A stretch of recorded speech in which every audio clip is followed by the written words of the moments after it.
Ang unang nakita ni Arabelle ay ang pako.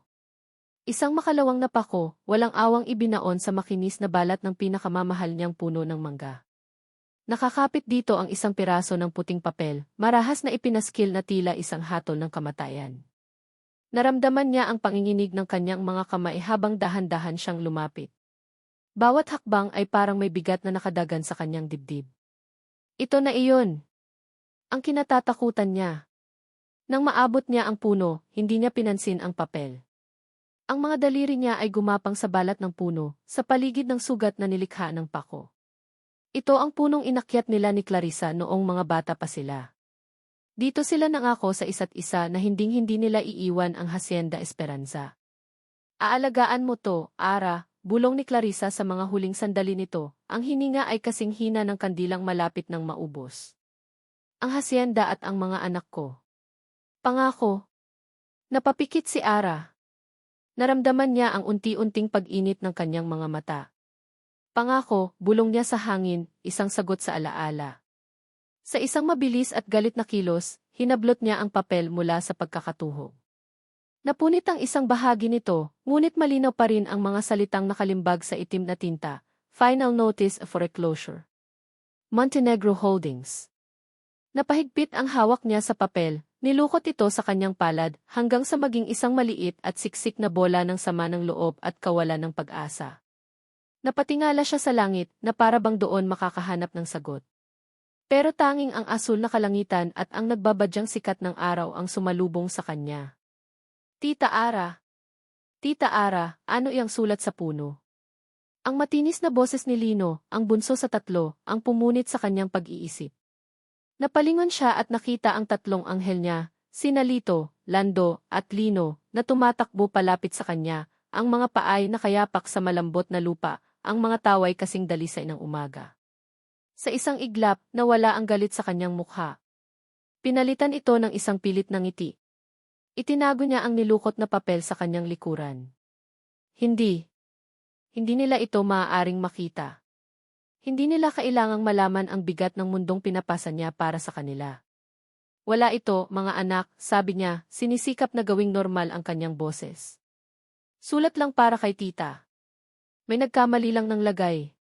Akala ko po sulat galing kay mama sa heaven, sabi ni Lando, ang pinakamapala tanong sa tatlo. Isang kirot ang biglang kumurot sa puso ni Ara. Yumuko siya para magpantay sa kanila. Si mama, laging nagpapadala ng sulat, sabi niya, hinahaplos ang buhok ng tatlo. Pero hindi sa papel. Dito at itinuro niya ang kanilang mga dibdib. Sa puso niyo. Nagliwanag ang mga mukha ng mga bata, kontento na sa kanyang sagot. Muli silang nagtakbuhan para maghabulan, ang kanilang mga halakhak ay muling pumuno sa hangin. Naiwan si Ara na nakatayo, pinagmamasdan sila. Sila ang kanyang lakas. Sila ang kanyang dahilan. Ngunit ngayon, sila rin ang kanyang pinakamalaking takot. Paano kung mabigo siya? Paano kung ito na talaga ang katapusan ng Hacienda Esperanza? Ang nag-iisang tahanang alam nila? Isang kaluskos mula sa may tarangkahan ang nagpabalik sa kanya sa kasalukuyan. Isang lalaki ang nakatayo roon. Matangkad, balingkinitan ang katawan, at suot ang isang simpleng t-shirt at maong nakupas na. May dala siyang isang maliit at lumang bag, magulo ang buhok nito na parang hinangin, at may bahid ng pagod sa kanyang mukha. Ngunit sa kabila ng pagod, hindi maitago ang magandang hubog ng kanyang mukha. Napakunot ang noo ni Ara. Sino ito? Wala siyang inaasahang bisita. Ang lahat ng pumupunta rito ay mga taong naniningil o mga ahente ng Montenegro Holdings. Naglakad siya palapit sa tarangkahan, ang katawan ay alisto. Sino ka? Anong kailangan mo? Tanong niya, ang boses ay matigas at walang bahid ng pagbati. Tumingin sa kanya ang lalaki. Sa unang pagkakataon, nagtama ang kanilang mga mata. May kung anong kakaiba sa mga mata nito, isang halo ng pagod at kalungkutan. Magandang umaga, ma'am, sabi ng lalaki, ang boses ay bahagyang paos. Nagbabakasakali lang po. Naghahanap po ako ng kahit anong trabaho. Kahit ano po, tatanggapin ko. Pangkain lang. Tinaasan siya ng kilay ni Ara. Sa panahon ngayon, hindi na siya basta-basta nagtitiwala. Pasensya na, wala akong maibibigay na trabaho sa'yo, mabilis niyang sagot. Wala kaming pera para sa dagdag na tao. Akmang tatalikod na si Ara nang muling magsalita ang lalaki. Kahit po pagkain at matutuluyan lang, ma'am. Hindi na po kailangan ng sahod. Masipag po ako. Sanay sa mabibigat na gawain. Napatigil si Ara. Mayroong isang bagay sa tono ng pananalita nito, isang desperasyon na pamilyar sa kanya. Isang desperasyon na kasalukuyan niyang nararamdaman. Tiningnan niya ulit ang lalaki mula ulo hanggang paa. Mukha naman itong disente kahit pagod. Ngunit ang Hacienda Esperanza ang buhay niya. Hindi siya pwedeng magpapasok ng kung sino-sino lang. Hindi pwede, mariin niyang sabi. Yumuko ang lalaki, tila tinatanggap na ang kanyang pagkatalo. Sige po. Pasensya na sa abala. Nagsimula itong maglakad paalis, ang mga balikat ay bahagyang nakayuko. Pinanood siya ni Ara na maglakad palayo. Naramdaman niya ang pagkuyom ng nilukot na papel sa loob ng kanyang bulsa. Ang bigat ng responsibilidad. Ang papalapit na panganib. Kailangan niya ng tulong. Kahit anong tulong. Isang manggagawa. Isang taong hindi kailangang sahurin. Isang taong desperado tulad niya. Ito ba ay isang sagot sa kanyang mga dasal, o isang bagong panganib? Sandali, sigaw niya, hindi na nag-isip pa. Humarap ang lalaki, may bahid ng gulat at pag-asa sa kanyang mga mata. Nagbuntong hininga si Ara, kinukumbinsi ang sarili na tama ang kanyang gagawin. Tiningnan niya ang lalaki ng diretso sa mata. Ang kanyang pagdududa ay nakikipaglaban sa kanyang matinding pangangailangan. Sige, sabi niya, ang mga salita ay tila mabigat na lumabas sa kanyang bibig. Matutulog ka sa lumang kamalig. Simula ka na bukas. Madilim at amoy dayami ang lumang kamalig. Nakahiga si Miguel Montenegro sa isang manipis na banig sa sahig na kawayan, ang likod ay nananakit mula sa paninibago. Ang mga tunog ng gabi sa probinsya, ang huni ng mga kuliglig, ang paminsan-minsang tahol ng aso sa malayo, ay isang malaking kaibahan sa ugong ng aircon at sa katahimikan ng kanyang penthouse sa syudad. Kinuha niya ang kanyang mamahaling cellphone mula sa bulsa. Ang liwanag mula sa screen nito ay tila isang dayuhang bagay sa loob ng madilim na kamalig. Isang pindot lang at ang mukha ng kanyang ama ang lumabas sa listahan ng mga kontak, Don Ricardo. Nagdalawang isip siya. Ngunit alam niyang naghihintay ito ng balita. Huminga siya ng malalim bago pinindot ang call button. Anong balita?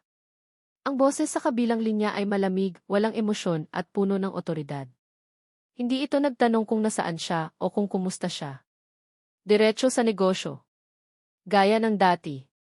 Nasa probinsya ako, ama, sagot ni Miguel, pinipiling maingat ang bawat salita. Sinusuri ko ang isang posibleng acquisition sa Laguna. Mukhang may potensyal. Isang kasinungalingan. Ang una sa marami, nararamdaman niya. Huwag mong sayangin ang oras mo sa maliliit na bagay, Miguel. Ang Hacienda Esperanza ang kailangan nating makuha. May balita ka na ba mula sa mga tauhan natin? O wala pa. Hindi pa sila tumatawag, muli niyang pagsisinungaling. Ang totoo, siya ang nag-utos sa kanila na huwag munang gumawa ng anumang hakbang. Narinig niya ang pagbuntong hininga ng kanyang ama, isang tunog ng pagkadismaya. Hindi ko maintindihan kung bakit kailangan mo pang personal na pumunta dyan. Ang trabaho mo ay mag-isip, hindi magputik. Hanapin mo ang kahinaan niya. Ang babaeng yon, si Arabelle. Lahat ng tao ay may presyo o may kahinaan. Alamin mo kung ano ang sa kanya at tapusin na natin ito. Napatingin si Miguel sa siwang ng pinto ng kamalig, sa munting bahay kung saan natutulog ang babaeng tinutukoy ng kanyang ama. Ang babaeng may mga matang puno ng tapang at pagod. Gagawin ko, ama. Siguraduhin mo lang. Click. Pinatay na ng kanyang ama ang tawag. Walang paalam. Ganoon lang. Ibinaba ni Miguel ang cellphone, naramdaman ang bigat sa kanyang dibdib. Hindi ito bigat mula sa pagod, kundi mula sa pagkakasala. Kinabukasan, maagang nagising si Miguel sa tilaok ng mga manok. Nang lumabas siya, naamoy niya ang sinangag at kape. Sa munting kusina ng bahay, abala si Ara sa paghahanda ng almusal habang ang tatlong bata ay nag-aayos ng mesa. Magandang umaga po, bati ni Miguel. Tumingin lang sa kanya si Ara, isang mabilis na sulyap na tila sinusuri ang bawat galaw niya, bago bumalik sa kanyang ginagawa. Ang mga bata naman ang sumalubong sa kanya. Kuya, ikaw yung bagong katulong ni Tita Ara, tanong ni Lito. Lito, saway ni Ara, hindi lumilingon. Ngumiti si Miguel. Ako si Miggy, sabi niya. At tutulong ako sa tita ninyo dito sa hacienda. Ako po si Lando. Ito si Lito at ito si Lino, masayang pagpapakilala ng bata. Naupo si Miguel sa mesang kahoy, kasama nila. Inilapag ni Ara ang pagkain, sinangag, tuyo at itlog. Simple, ngunit may amoy ng tahanan. Isang bagay na hindi niya kailanman naamoy sa malaking mansyon ng mga Montenegro. Kumain sila ng tahimik. O mas tamang sabihin, si Miguel at si Ara ang tahimik. Ang tatlong bata ang maingay, puno ng mga kwento at tanong. Paminsan-minsan, nahuhuli ni Miguel ang sarili na nakangiti sa kanilang kakulitan. At sa bawat pagkakataong iyon, nahuhuli rin niya ang matalim na tingin ni Ara, na tila nagtatanong kung ano ang tunay niyang pakay. Pagkatapos ng almusal, nagsimula na si Miguel sa trabaho. Inutusan siya ni Ara na ayusin ang mga bakod sa kanlurang bahagi ng lupain. Ito na ang pagkakataon niya. Ang misyon niya. Hanapin ang kahinaan. Habang naglalakad, pinag-aralan niya ang buong lugar. Malawak. Mataba ang lupa. Ngunit halatang napapabayaan na. Ang ilang bahagi ng bakod ay marupok na. Ito ba ang kahinaan? Masyadong halata. Nakarating siya sa isang bahagi na maayos pa ang bakod.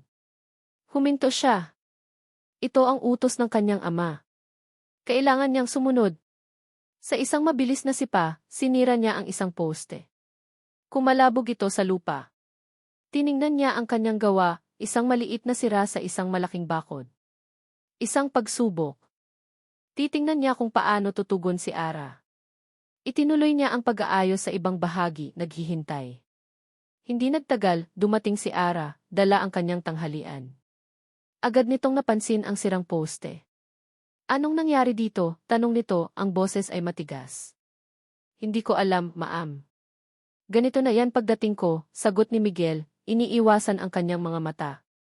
Naramdaman niya ulit ang pamilyar na bigat sa kanyang dibdib. Tiningnan siya ni Ara ng matagal, ang mga matay puno ng pagdududa. CJ, pagkatapos mong kumain, ayusin mo iyan. Kailangang matibay. Diyan madalas dumadaan ang mga kambing. Tumalikod na ito at umalis, hindi na hinintay ang kanyang sagot. Naiwan si Miguel na hawak ang pagkaing dala nito. Tiningnan niya ang sirang bakod. Simple lang sana ang plano, sirain, obserbahan, i-report. Ngunit bakit parang sinisira niya ang isang bagay na mas mahalaga? Gabi na nang matapos niya ang lahat ng gawain. Pagod ang kanyang katawan sa paraang hindi niya pa naranasan. Ang sakit sa kanyang mga kalamnan ay isang paalala ng buong araw na pagtatrabaho sa ilalim ng araw. Pabalik sa kamalig, napahinto siya.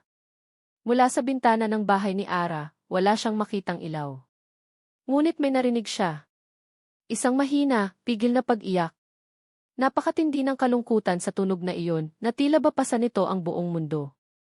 Hindi ito malakas na hagulgol, kundi isang tahimik na pagtangis ng isang taong ayaw magparinig, ng isang taong pilit na nagiging matatag sa umaga. Nakatayo lang si Miguel sa dilim, hindi makagalaw.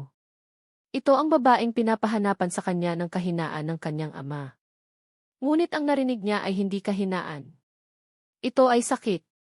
Isang sakit na naramdaman niya hanggang sa kaibuturan ng kanyang pagkatao. Pumasok siya sa kamalig at naupo sa dilim. Muli niyang kinuha ang kanyang cellphone. Binuksan niya ang isang file, ang kumpletong plano ng Montenegro Holdings para sa Hacienda Esperanza.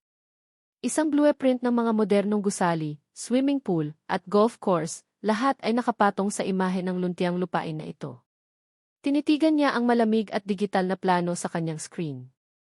Pagkatapos, dahan-dahan niyang itinaas ang kanyang tingin patungo sa bintana ng bahay ni Ara, kung saan ang tanging liwanag ay isang maliit na gasera na nakasindi sa loob, at kung saan ang katahimikan ngayon ay mas mabigat kaysa sa anumang tunog.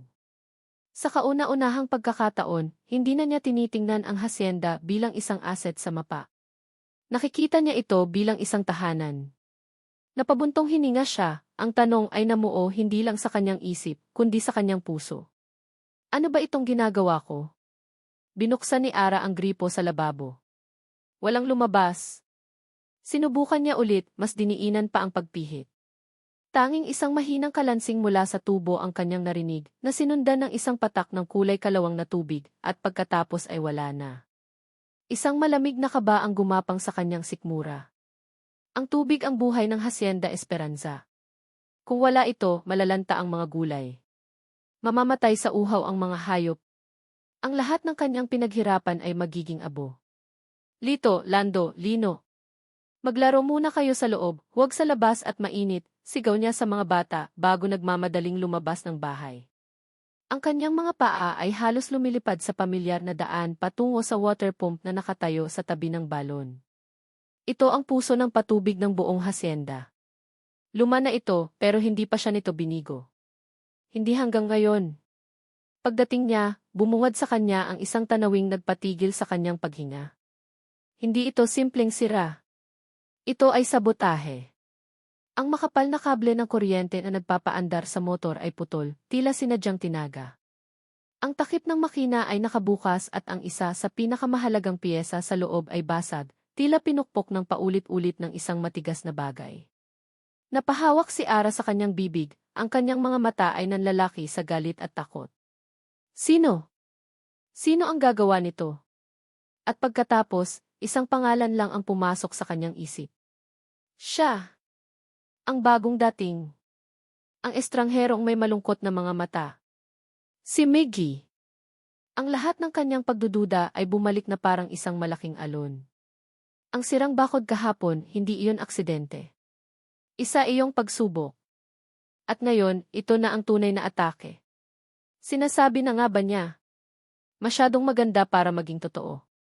Isang taong magtatrabaho para lang sa pagkain at matutuluyan. Isa iyong malaking kalokohan. Hindi na siya nag-isip pa. Ang galit ay kumukulo na sa kanyang dugo. Nagmartsa siya pabalik, ang bawat hakbang ay mabigat sa determinasyon. Nakita niya si Miggy malapit sa kamalig, nag-aayos ng ilang gamit sa bukid, na para bang walang nangyari. Anong ginawa mo? Ang tanong ni Ara ay matalas at puno ng akusasyon. Napalingon si Miggy, baka sa mukha nito ang pagkagulat. Ma'am, anong ibig mong sabihin? Huwag ka nang magkunwari, sigaw ni Ara, hindi na napigilan ang sarili. Itinuro niya ang direksyon ng nasirang makina. Ang water pump. Sinira mo. Bakit? Umiling si Miguel, ang kanyang mukha ay nagpapakita ng tunay na pagkalito. Wala akong ginawa, ma'am. Hindi ko alam ang sinasabi ninyo. Sinungaling, lalong tumaas ang boses ni Ara. Ikaw lang ang bagong tao dito. Ikaw lang ang may motibo. Sino ka ba talaga? Pinadala ka ba nila? Pinadala ka ba ng Montenegro Holdings para sirain ako? Natahimik si Miggy. Hindi siya makasagot sa huling tanong. At ang kanyang katahimikan para kay Ara ay isang pag-amin. Wala akong kinalaman sa sira ng water pump, mariing sabi ni Miggy. Ngunit ang kanyang mga mata ay hindi makatingin ng diretso kay Ara. Hindi ako naniniwala sa iyo, sabi ni Ara, ang boses niya ngayon ay malamig na parang yelo. Ang galit niya ay napalitan ng isang malalim na pagkadismaya. Pinagkatiwalaan kita. Pinapasok kita sa tahanan ko. Napayuko siya, pinipigilan ang mga luhang nagbabadyang tumulo. Mga luha ng galit, hindi ng lungkot. Umalis ka na, sabi niya, hindi tumitingin dito. Ara, di. Sinabi kong umalis ka na, sigaw niya, ngayon ay nakatingin na sa kanya, ang mga mata ay nag-aapoy. Kunin mo ang mga gamit mo at umalis ka sa lupa ko. Ngayon din. Walang nagawa si Miggy kundi ang tumango. Ang sakit at pagkalito sa kanyang mukha ay hindi man lang nakabawas sa galit ni Ara. Tumalikod dito at pumasok sa kamalig. Naiwan si Ara na nanginginig. Nais niyang magwala, sumigaw, ngunit pinigilan niya. Kailangan niyang maging matatag. Para sa mga bata. Pumasok siya sa bahay, sinalubong siya ng 3 bata. Pawis na pawis sila at namumula ang mga pisngi. Tita Ara, nauuhaw po kami. Walang tubig sa gripo, reklamo ni Lando. Tita, ang init po, sabi naman ni Lino, iwinawasiwas ang kanyang damit. Napansin ni Ara na si Lito, ang pinakatahimik at sakitin sa 3, ay nakaupo lang sa isang sulok. Nakayuko ito at matamlay. Nilapitan niya ito. Lito, anak. Okay ka lang? Umiling lang ang bata, hindi nagsasalita.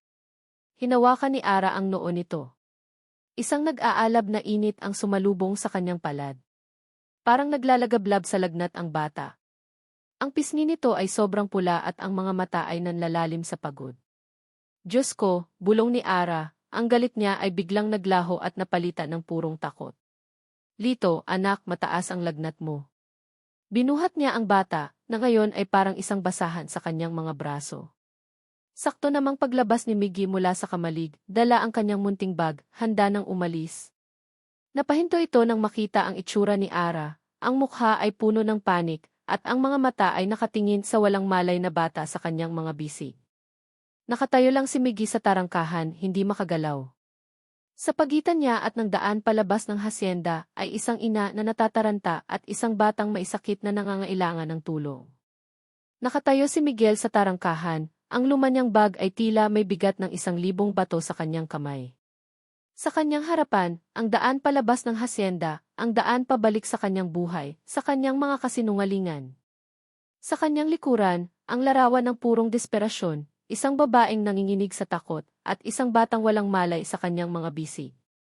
Ang galit sa mga mata ni Ara kanina ay napalitan ng isang bagay na mas tumusok sa puso ni Miguel, takot. Isang takot na hindi maikukubli, na sumisigaw ng tulong kahit na ang mga labi nito ay nagsasabing umalis siya. Umalis ka na! Hindi ka namin kailangan, sigaw ni Ara, ang boses ay basag, isang halo ng galit at pagmamakaawa. Ngunit ang nakikita ni Miguel ay hindi ang sinasabi nito. Ang nakikita niya ay ang resulta ng utos ng kanyang ama. Ang sirang bakod ay isang babala. Ang sirang makina ay ang atake. Ang batang may sakit ito ang pinsala. Ito ang totoong mukha ng kanilang negosyo. At hindi niya ito matanggap. Sa isang iglap, gumawa siya ng desisyon. Hindi ito desisyon ng isip kundi ng puso. Binitawan niya ang kanyang bag kumalabog ito sa tuyong lupa, isang tunog na kasing lakas ng isang deklarasyon. Tumingin sa kanya si Ara, ang mga mata ay nanlalaki sa pagtataka. Kailangan niya ng tulong, sabi ni Miguel, ang boses ay kalmado ngunit puno ng diin. Naglakad siya palapit, kinuha ang bata mula sa mga bisig ni Ara. Nagulat si Ara sa kanyang biglaang kilos ngunit hinayaan siya. Dalhin mo siya sa loob, punasan mo ng maligamam na tubig. Ako na ang bahala sa labas. Hindi na niya hinintay ang sagot nito. Tumalikod siya at naglakad ng mabilis patungo sa sirang water pump. Iniwan si Ara na natigilan at yakap-yakap ang dalawa pang umiiyak na anak.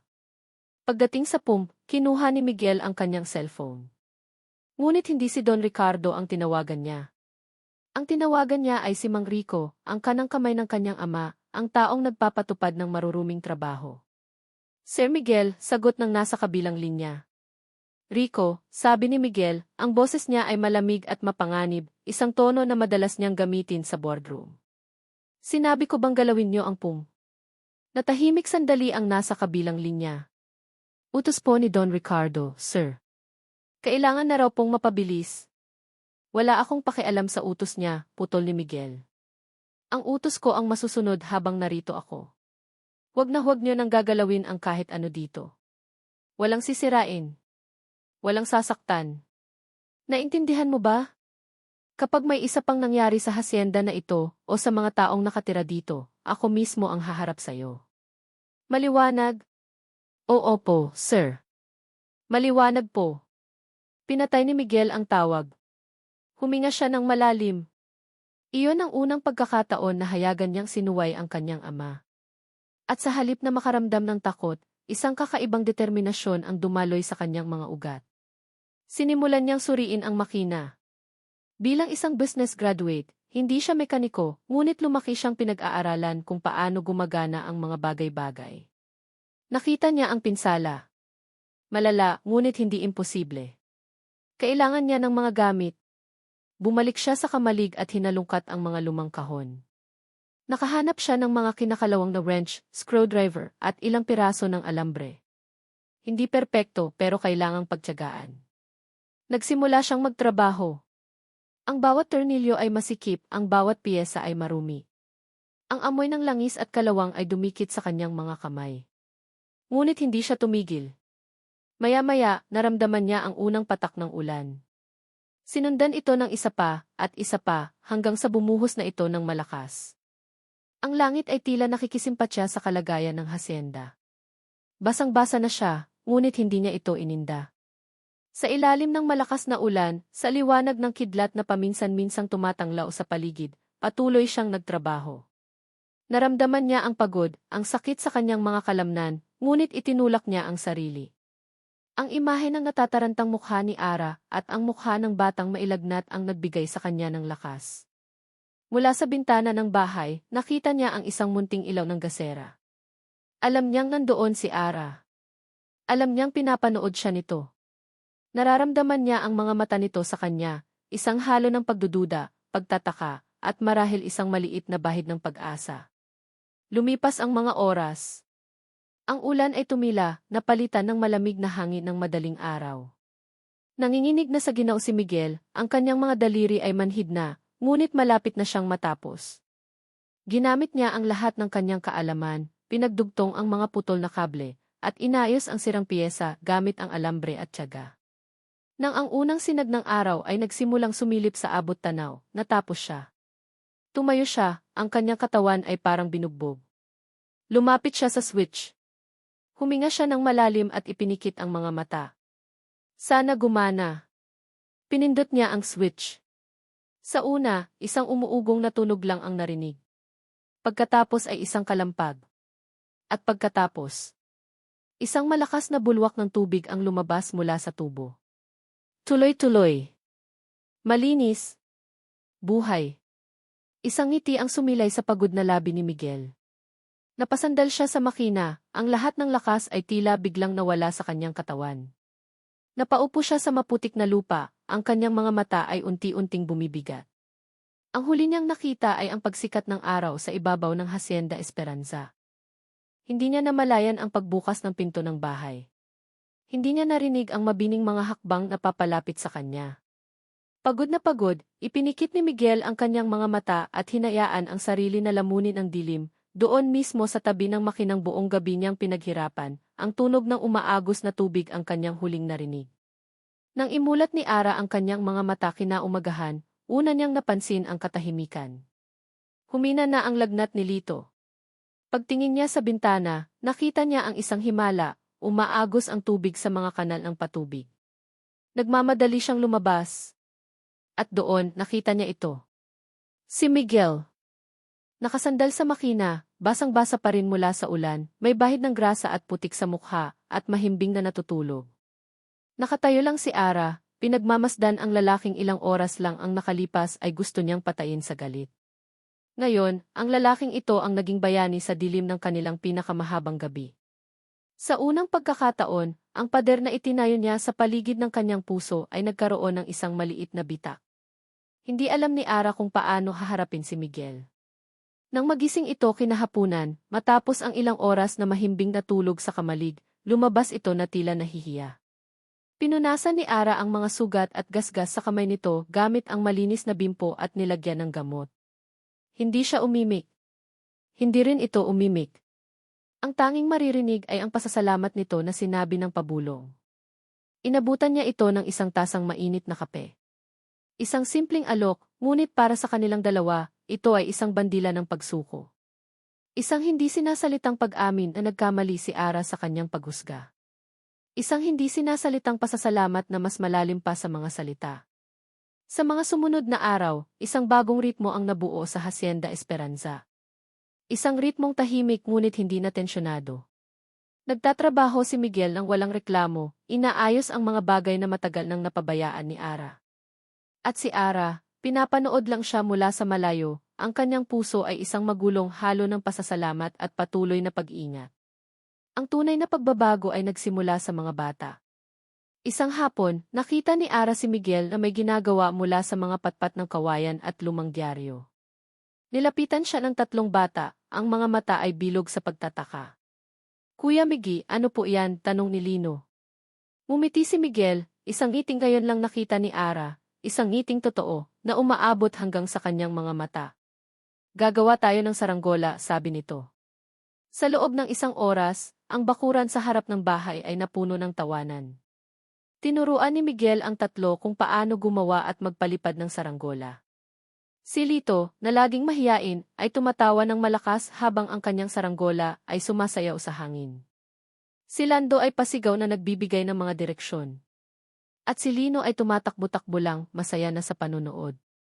Nakatayo si Ara sa may bintana ng kusina, nagkukunwaring abala sa paghugas ng pinggan. Ngunit ang kanyang mga mata ay nasa labas. Sa 4 na taong naglalaro sa ilalim ng araw. Nakikita niya ang paraan ng paggabay ni Miguel sa maliliit na kamay ng mga bata. Ang kanyang pasensya. Ang kanyang malumanay na boses. Isang mainit na pakiramdam ang dahan-dahang gumapang sa dibdib ni Ara, isang pakiramdam na matagal na niyang hindi naramdaman. Isang bagay na malapit sa kaligayahan. Isang bagay na nakakatakot. Kinabukasan, oras na para anihin ang mga kamatis. Hinog na ang mga ito at kailangan ng maibenta sa palengke. Karaniwan, mag-isa niya itong ginagawa. Ngunit ngayon, nandoon si Miguel para tumulong. Naglalagay sila ng mga kamatis sa magkaibang basket, magkatabi silang nakaupo sa lupa. Ang kanilang mga kilos ay sabay, tila isang sayaw na hindi nila pinag-ensayuhan. Mas marami ang ani ngayon, sabi ni Ara, binabasag ang katahimikan. Maganda kasi ang lupa dito, sagot ni Miguel, hindi tumitingin.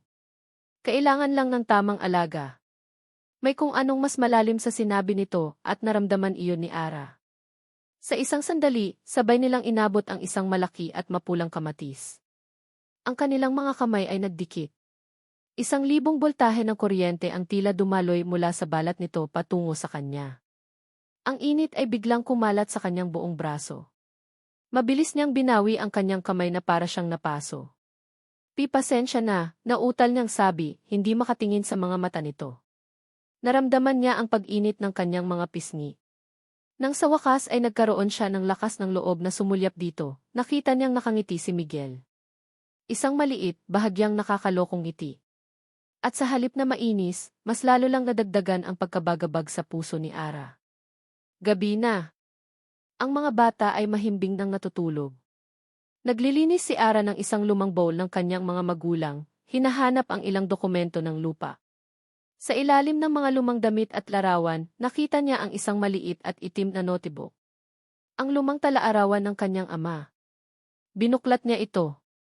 Ang mga pahina ay naninilaw na. Nandoon ang sulat ng kanyang ama, puno ng mga pangarap para sa hasyenda. Napangiti si Ara. Ngunit habang papalapit siya sa mga huling pahina, ang tono ay nagbago. Naging puno ito ng pag-aalala at galit. Binasa niya ang isang entry, niloko kami ng Prime Land Corp. Ang lahat ng aming pinag-ipunan nawala. Paano namin ipaglalaban ito? Sila ay isang higante. Kami ay mga langgam lamang. Prime Land Corp. Paulit-ulit na binasa ni Ara ang pangalan. Pamilyar ito, ngunit hindi niya matukoy kung saan niya narinig. Isang malamig na kaba ang muling gumapang sa kanya. Ipinikit niya ang notebook, itinabi ang alaala, ngunit ang pangalan ay nanatili sa kanyang isipan. Sumilik siya sa bintana. Nakita niya si Miguel sa labas, tinatapos ang pag-aayos sa isang upuang kawayan. Ang liwanag mula sa buwan ay tumatama sa kanyang mukha. Sa sandaling iyon, mukha siyang payapa. Mukha siyang kabilang sa lugar na ito. Isang bahagi ng kanyang puso ang nagsasabing magtiwala. Ngunit ang isa pang bahagi, ang bahaging nasaktan na, ay sumisigaw na mag-ingat. Habang pinagmamasdan niya si Miguel, biglang nagring ang cellphone nito. Ang tunog ay isang marahas na paggising mula sa katahimikan ng gabi. Nakita ni Ara kung paano biglang nagbago ang anyo ni Miguel. Ang kanyang mga balikat ay nanigas. Ang kanyang mukha ay naging seryoso. Ang ngiti ay naglaho. Lumayo ito ng bahagya, ngunit sa katahimikan ng gabi, malinaw na narinig ni Ara ang ilang salita. Ang boses ni Miguel ay mababa at puno ng tensyon. Opo, Ama. Naiintindihan ko po. Hindi, ginagawa ko na ang lahat. Bigyan niyo pa ako ng 1 linggo. Ama! Ang isang salitang iyon ay parang kulog na dumagundong sa isipan ni Ara. Ama! Hindi niya alam kung bakit, ngunit ang salitang iyon, sa tono ng boses ni Miguel, ay nagdulot ng kilabot sa kanya. Sino ang kausap niya? Bakit kailangan niyang humingi ng 1 linggo? Para saan? Nakita niyang ibinaba ni Miguel ang cellphone. Ang kanyang mga kamay ay nakakuyom sa magkabilang gilid. Napahilamos ito sa kanyang mukha, 1 kilos na matinding pagod at pag-aalala. Ang payapang anyo nito kanina ay tuluyan ng naglaho, napalitan ng isang anino na pamilyar kay Ara, ang anino ng isang taong may malaking pinapasan. Nang lumingon ito at magtama ang kanilang mga mata, nakita ni Ara ang pagkagulat sa mukha ni Miguel. Halatang hindi niya alam na pinapanood siya. Mabilis itong nag-iwas ng tingin, tila may itinatago. Sino yun? Hindi napigilan ni Ara na itanong, ang boses niya ay halos isang bulong. Nag-atubili si Miguel. Wala. Pamilya lang. Nangangamusta. Isang simpleng sagot. Isang sagot na dapat ay sapat na. Ngunit para kay Ara, isa itong kasinungalingan. Naramdaman niya ito sa paraan ng kanyang pagsasalita, sa paraan ng pag-iwas niya ng tingin. Ang init na naramdaman niya kanina nang magdikit ang kanilang mga kamay ay biglang napalitan ng lamig. Ang mga ngiti. Ang mga tawa. Ang saranggola. Ang pag-aayos ng water pump. Lahat ba iyon ay isang palabas? CJ. Magpapahinga na ako, sabi ni Ara, ang boses ay walang emosyon. Tumalikod siya at pumasok sa bahay, isinara ang pinto sa likuran niya. Nakasandal siya sa pinto, ang puso niya ay mabilis na tumitibok. Napatingin siya sa notebook ng kanyang ama na nakapatong sa mesa. Prime Land Corp. At pagkatapos ay bumalik sa kanyang isipan ang narinig niya mula kay Miguel, bigyan niyo pa ako ng 1 linggo. Ang lahat ng pagdududa na pilit niyang ibinaon sa mga nakaraang araw ay muling umahon, mas malakas, mas nakakatakot. Ang lalaking nagligtas sa kanila ay siya rin bang lalaking unti-unting sisira sa kanila? Habang si Miguel ay nakatayo sa labas, hinahabol ang kanyang hininga sa ilalim ng liwanag ng buwan, ang kanyang cellphone ay muling umilaw. Hindi isang tawag, kundi isang text message. Mula sa kanyang ama. Isang maikli, malupit na mensahe na binasa ni Miguel ang mailumalagong takot sa kanyang dibdib. 1 week, Miguel. Or, will handle this myself. You know what that means. Ang ultimatum ng kanyang ama ay parang isang bombang nakatimer sa isipan ni Miguel. 1 linggo. 7 araw. Ang bawat paggising niya ay sinasalubong ng malamig na pakikitungo ni Ara. Ang mga ngiti nito ay nawala, napalitan ng maingat na distansya. Ang mga mata nito, na minsan ay nagpakita ng bahid ng pag-asa, ay puno na ulit ng pader ng pagdududa. Alam ni Miguel na narinig nito ang usapan nila ng kanyang ama. At alam niyang bawat kilos niya ngayon ay nasa ilalim ng masusing pagsusuri.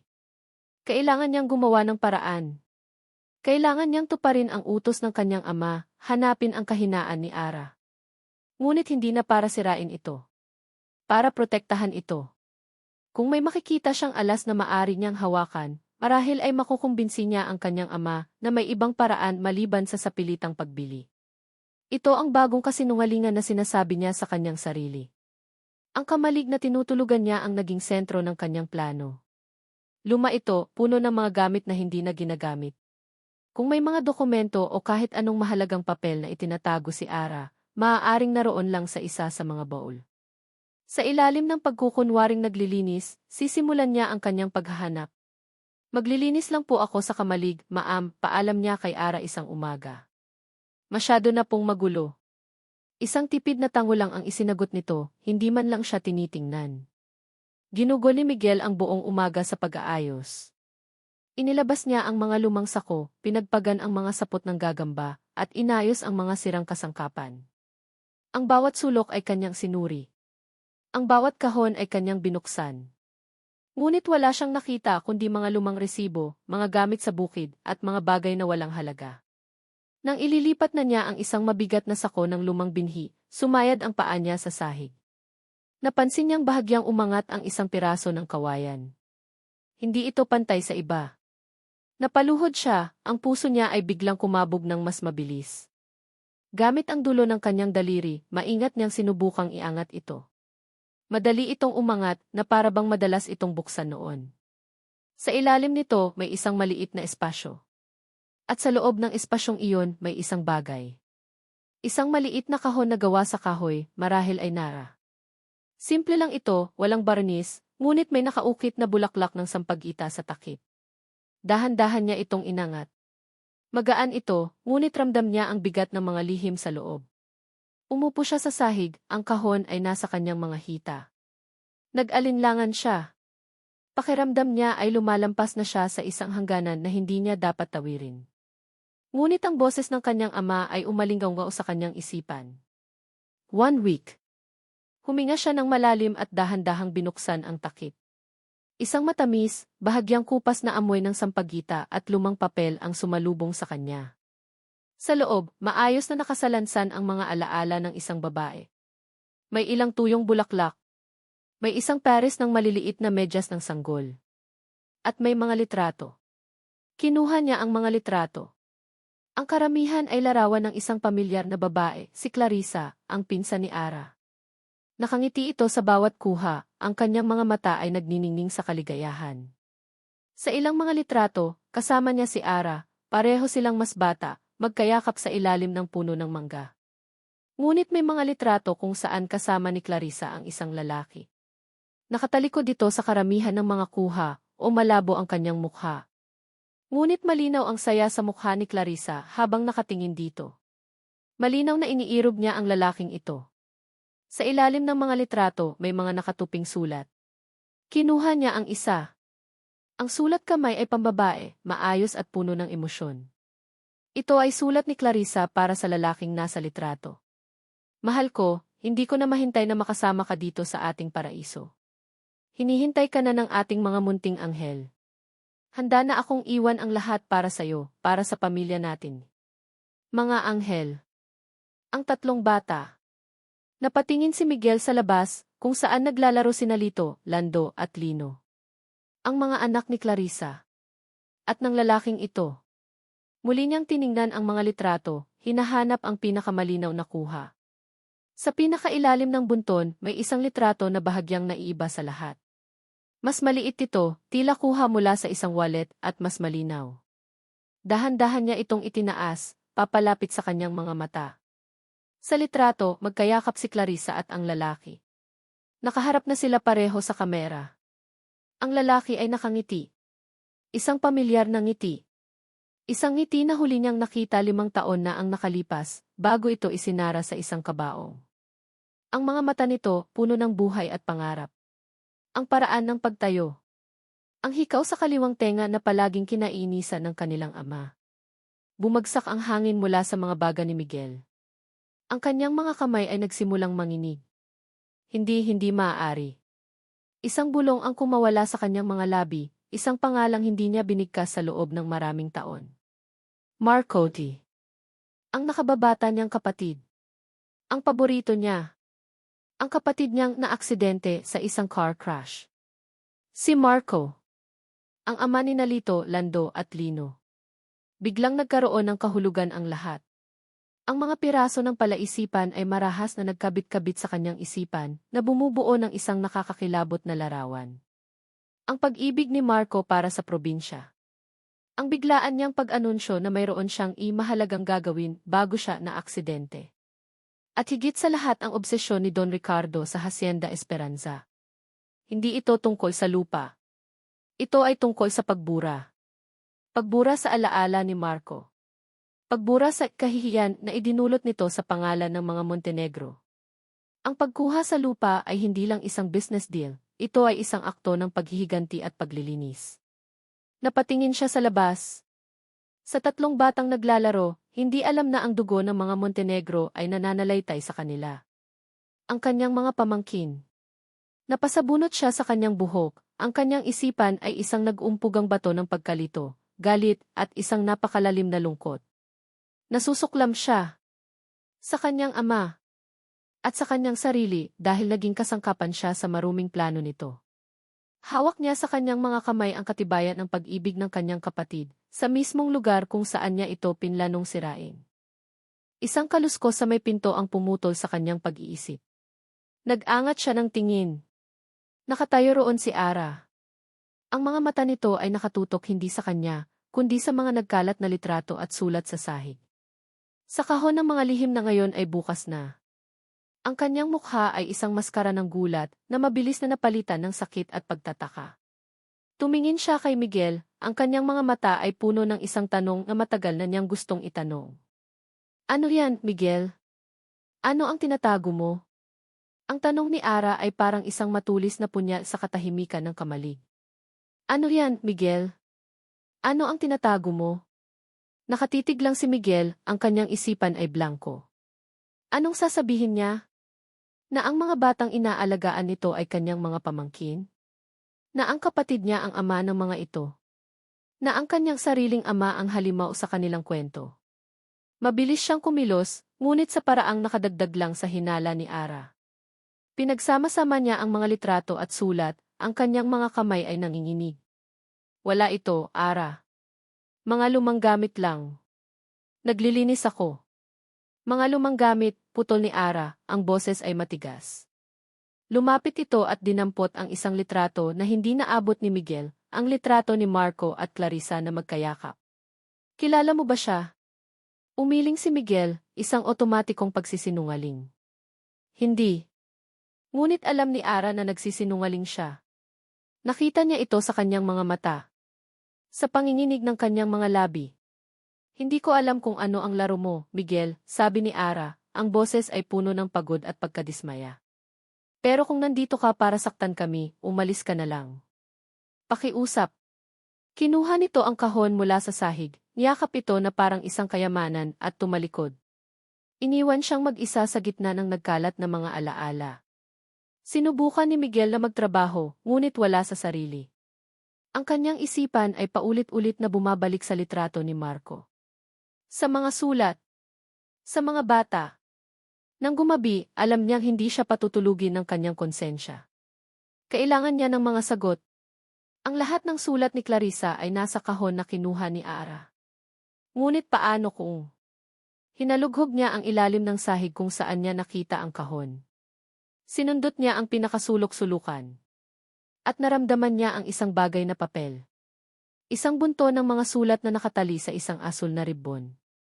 Ito ang mga sulat ni Marco para kay Clarissa. Umupo siya sa sahig, sa liwanag ng isang maliit na gasera, at nagsimulang magbasa. Ang bawat salita ay isang sulyap sa puso ng kanyang kapatid. Clarissa, mahal ko, hindi mo alam kung gaano ako kasaya.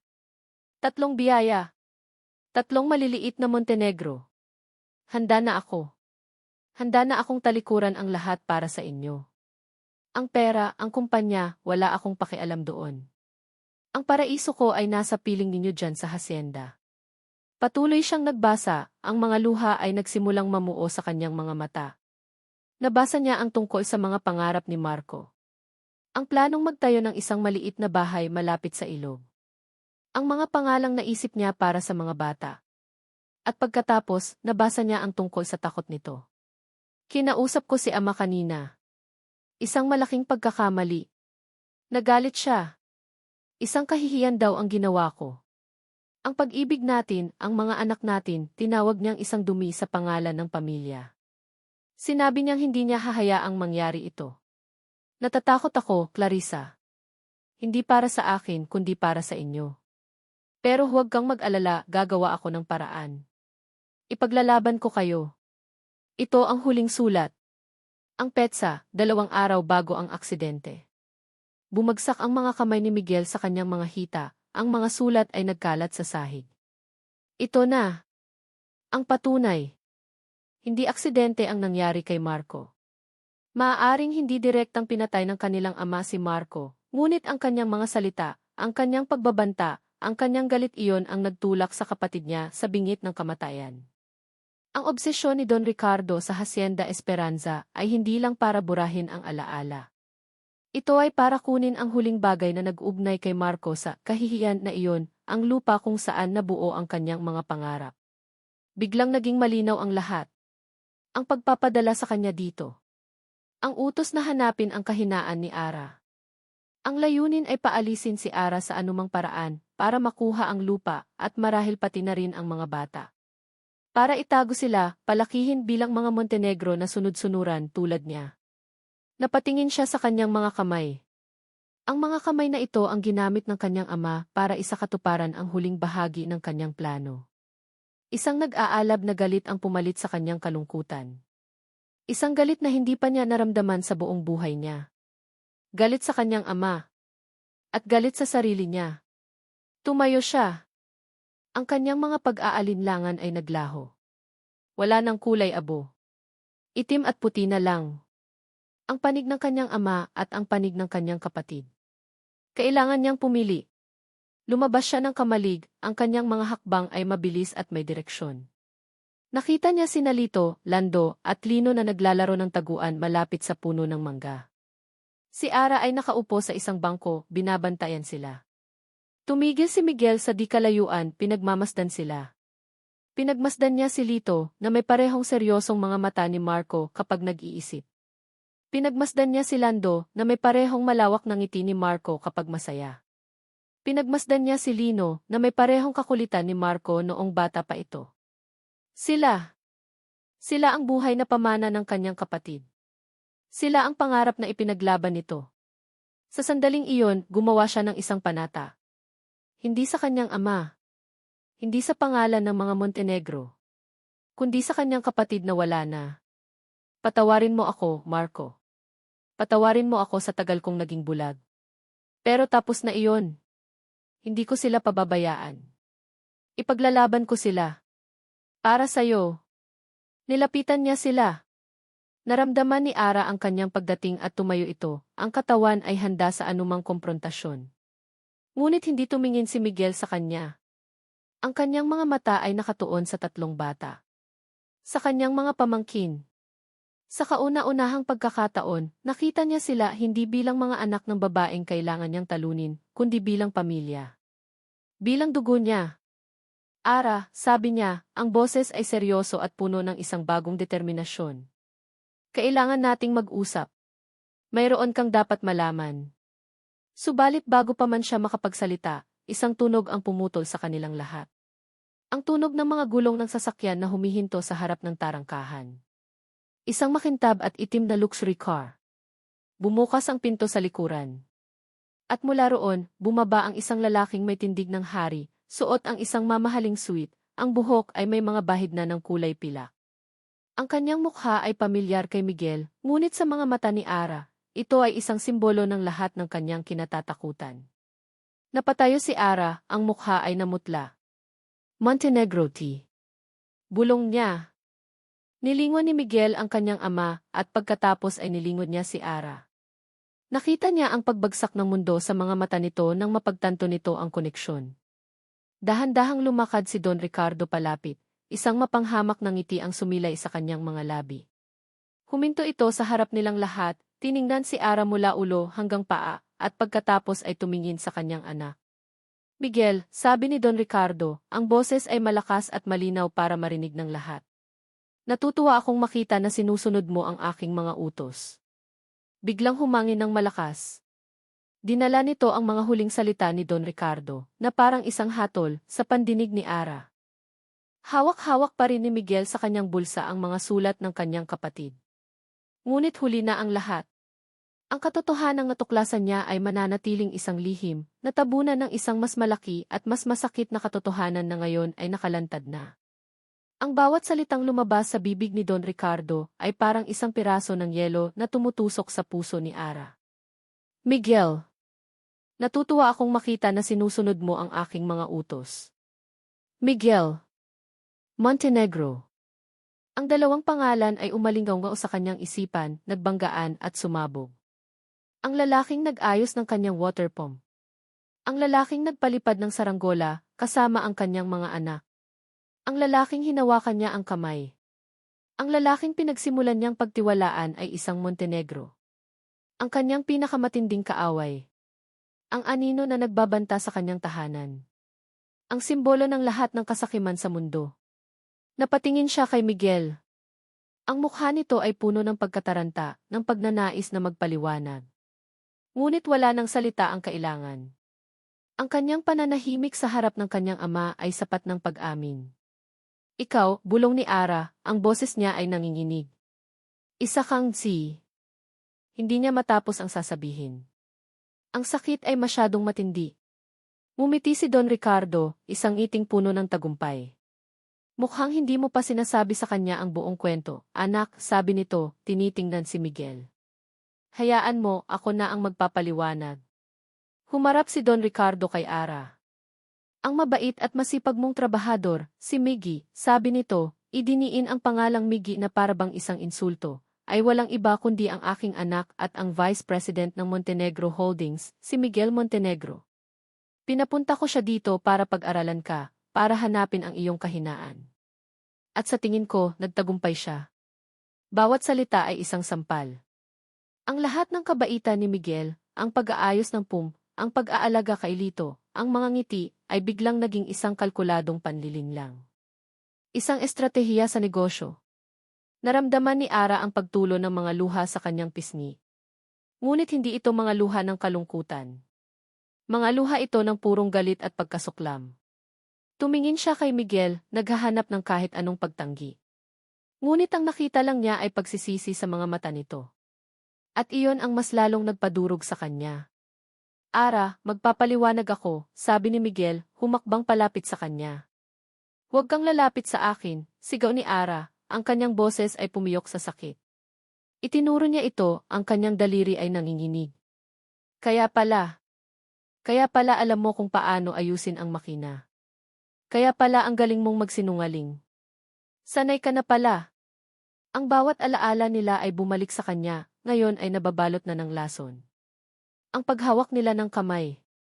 Ang tawanan ng mga bata. Ang pag-asa na nagsimulang mamuo sa kanyang puso. Lahat ay kasinungalingan. Isang malaking pader ng kasinungalingan na maingat na itinayo sa paligid niya. Hindi totoo yan, Ara, sabi ni Miguel. Nagbago ang lahat. Nagbago, tumawa si Ara ng walang kagalakan. Kailan? Kahapon? O ngayon lang, ngayong nahuli ka na? Ang galing. Ang galing ninyong mga Montenegro. Pati ang puso ng tao, ginagawa ninyong laruan. Niyakap niya ang tatlong bata na ngayon ay tahimik at takot na nakatingin sa mga nangyayari. Sila ang kanyang lakas. Sila ang kanyang dahilan para manatiling nakatayo. Hinarap niya si Don Ricardo, ang kanyang mga mata ay nag-aapoy. Kunin mo na ang anak mo at umalis na kayo sa lupa ko. Sa ngayon, lupa mo pa ito, mayabang na sagot ni Don Ricardo. Pero hindi magtatagal. Sa 1 linggo, babalik kami. At sa pagkakataong iyon, dala na namin ang utos ng korte.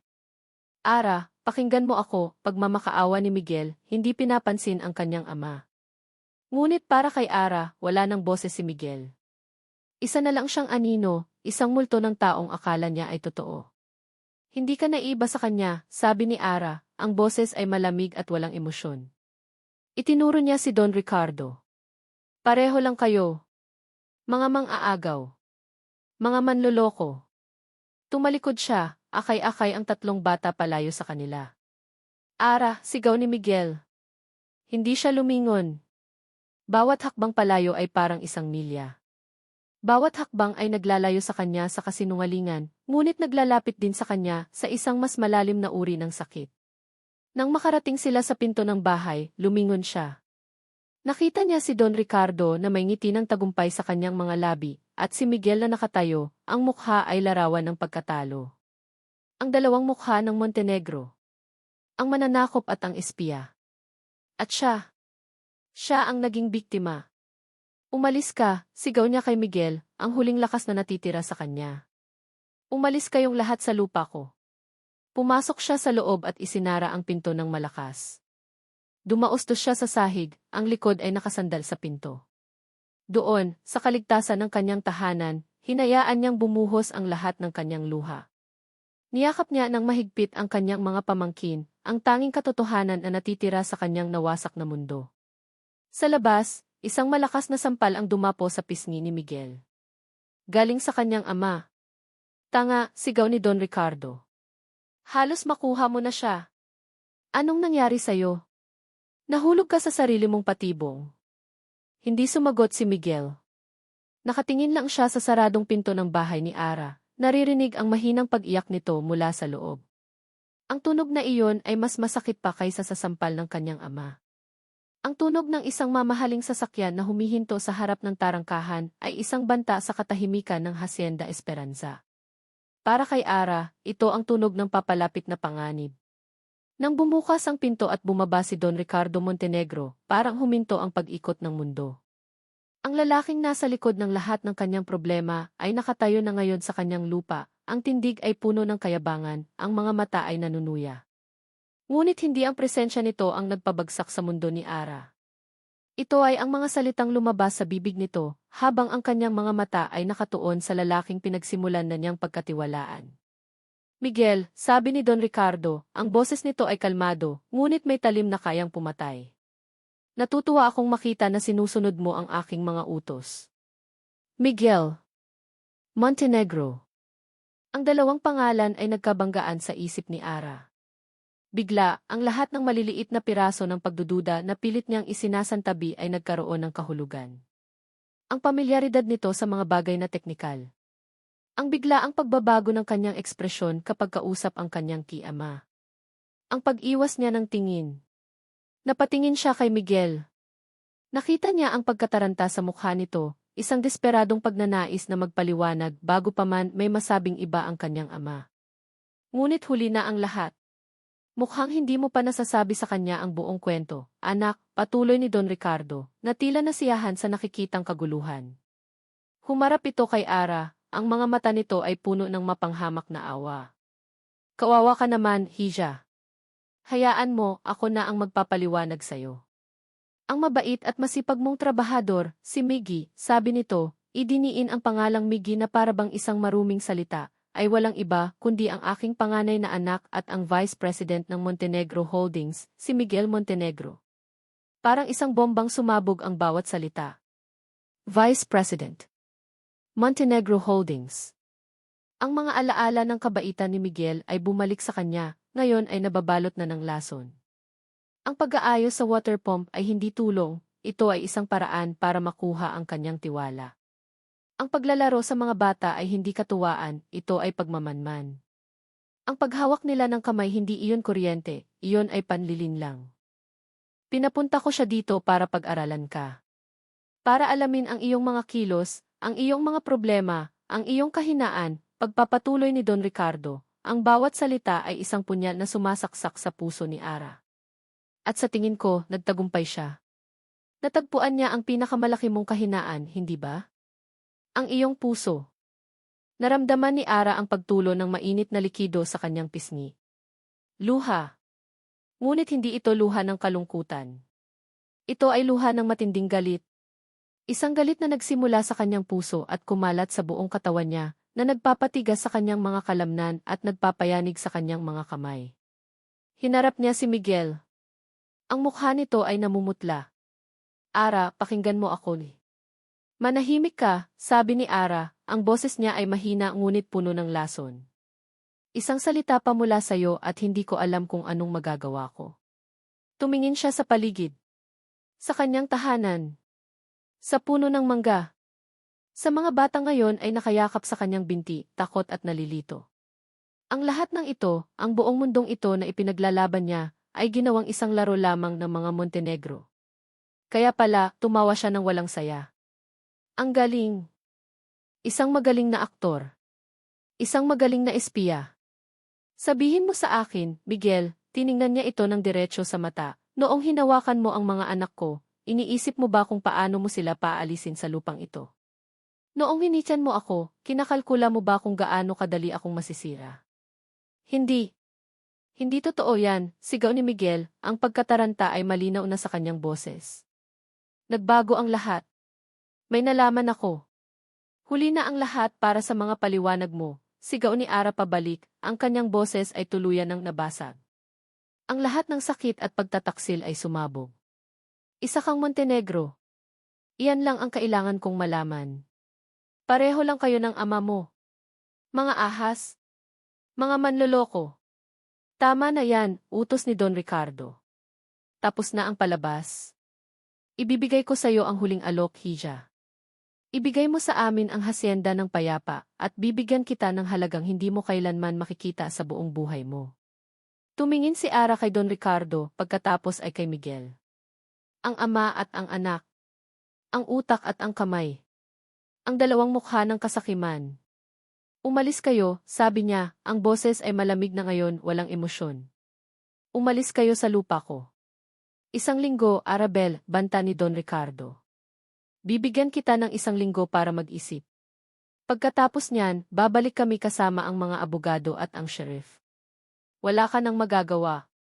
Hindi na sumagot si Ara. Tumalikod siya, akay-akay ang mga bata palayo sa laso na dala ng mga Montenegro. Ara, ang huling pagtawag ni Miguel, puno ng desperasyon. Huminto si Ara, ngunit hindi siya lumingon. Huminga siya ng malalim, kinuha ang lahat ng natitirang lakas sa kanyang katawan at sumigaw. Umalis, Eze. Umalis kayong lahat, di si Lupagi. Pagkatapos ng sigaw na iyon, parang may naputol sa loob niya. Ang lakas na nagpapanatili sa kanyang nakatayo ay biglang naglaho. Ang galit na nagpapakulo sa kanyang dugo ay naging isang nakamamatay na lamig. Ang mga mukha ni na Miguel at Don Ricardo ay nagsimulang lumabo. Ang tunog sa kanyang paligid ay humina at naging isang ugong na lang. Naramdaman niya ang pagkayanig ng kanyang mga tuhod. Ang lupa ay tila mabilis na umaangat para salubungin siya. Ang huli niyang nakita ay ang takot sa mga mukha ng kanyang mga pamangkin bago ang lahat ay tuluyang nagdilim. Ang huling imahe na nakita ni Miguel bago siya kinaladkad ng kanyang ama palayo ay ang pagbagsak ni Ara sa lupa at ang desperadong iyak ng tatlong batang yumayakap sa kanya. Ang imaheng iyon ay parang isang litratong sinunog sa kanyang isipan. Hindi siya umimik sa buong biyahe pabalik sa syudad. Ang bawat salita ng kanyang ama ay parang ugong lang ng hangin sa kanyang tainga. Ang mga sermon tungkol sa ikatangahan, kahinaan, at pagkasira ng plano ay wala ng epekto sa kanya. Ang tanging naririnig niya ay ang iyak ng mga bata. Ang tanging nakikita niya ay ang mukha ni Ara na puno ng pagtataksil. At ang tanging nararamdaman niya ay ang bigat ng mga sulat ni Marco sa kanyang bulsa, na para bang mga nagbabagang uling na sumusunog sa kanyang bala. Pagdating nila sa mansyon ng mga Montenegro, isang malamig at malawak na kulungan na gawa sa marmol at salamin, agad siyang hinarap ng kanyang ama. Ano ang problema mo, Miguel? Sabi ni Don Ricardo, ang boses ay puno ng pagtitimpi. Isang simpleng utos, hindi mo pa magawa ng maayos. Halos makuha mo na siya. Ano nang nangyari? Tumingin si Miguel sa paligid. Sa mga mamahaling painting sa pader. Sa mga antigong florera. Sa katahimikang nakakabingi. Ang lugar na ito ay hindi isang tahanan. Isa itong museo ng kayamanan at kalungkutan. Kalimutan mo na ang babaeng iyon, patuloy ng kanyang ama. Isang problema lang siya na kailangan nating alisin para makuha ang lupa. At ang mga bata aalagaan natin sila. Palalakihin natin sila bilang mga tunay na Montenegro. Sa wakas, nagsalita si Miguel. Ang kanyang boses ay hindi malakas, ngunit puno ng isang lamig na hindi pa naririnig ng kanyang ama mula sa kanya. Hindi siya problema. Isa siyang tao. Ano? At ang mga bata, pagpapatuloy ni Miguel, ay hindi mga ari-arian na basta mo na lang kukunin. Naglakad siya patungo sa malaking mesang kahoy sa gitna ng silid, ang mesa kung saan sila nag-uusap tungkol sa mga kontrata, sa mga merger, sa pagpapalago ng kanilang imperyo. Sa isang mabilis na kilos, inilabas niya mula sa kanyang bulsa ang bunton ng mga sulat ni Marco at inihagis ang mga ito sa ibabaw ng makintab na mesa. Ang mga luma at gusot na papel ay parang mga tuyong dahon na nagkalat sa isang malamig na puntod. Ito ba ang dahilan, Ama? Tanong ni Miguel, ang kanyang mga mata ay nakatitig sa kanyang ama, nag-aapoy sa isang galit na ngayon lang kumawala. Ito ba ang dahilan kung bakit kailangan mong sirain ang lahat? Dahil sa kahihiyan? Dinampot ni Don Ricardo ang isang sulat. Binasa niya ito, ang kanyang mukha ay dahan-dahang nagbago. Ang pagkainis ay napalitan ng isang mas madilim na emosyon. Isang galit na matagal nang nakatago. Ang kapatid mo ay isang tanga, sigaw ni Don Ricardo, ang kanyang boses ay umalinggaw sa buong mansyon. Ibinato niya ang sulat pabalik sa mesa. Isang kahihiyan. Isang kahihiyan sa pangalan natin. Ipagpapalit niya ang lahat ng ito, ang kapangyarihan, ang yaman, ang dangal ng pamilya, para sa isang hamak na babae at sa isang pirasong lupa. Pag-ibig ang tawag doon, Ama, sagot ni Miguel. Isang bagay na hindi mo kailanman maiintindihan. Pag-ibig, tumawa si Don Ricardo ng mapakla. Ang pag-ibig ay isang kahinaan. Ang pag-ibig ang sumira sa kanya. At ako. Ang ginawa ko lang ay linisin ang dumi na iniwan niya. Ang Hacienda Esperanza ay isang paalala ng kanyang katangahan. Kailangan itong mawala. At ang mga batang iyon sila ay mga Montenegro. Dugo natin. Hindi sila maaaring lumaki sa putikan. Karapatan kong kunin sila. Sa wakas, ang pag-amin. Ang lahat ng kasinungalingan ay naglaho at ang natira ay ang hubad at pangit na katotohanan.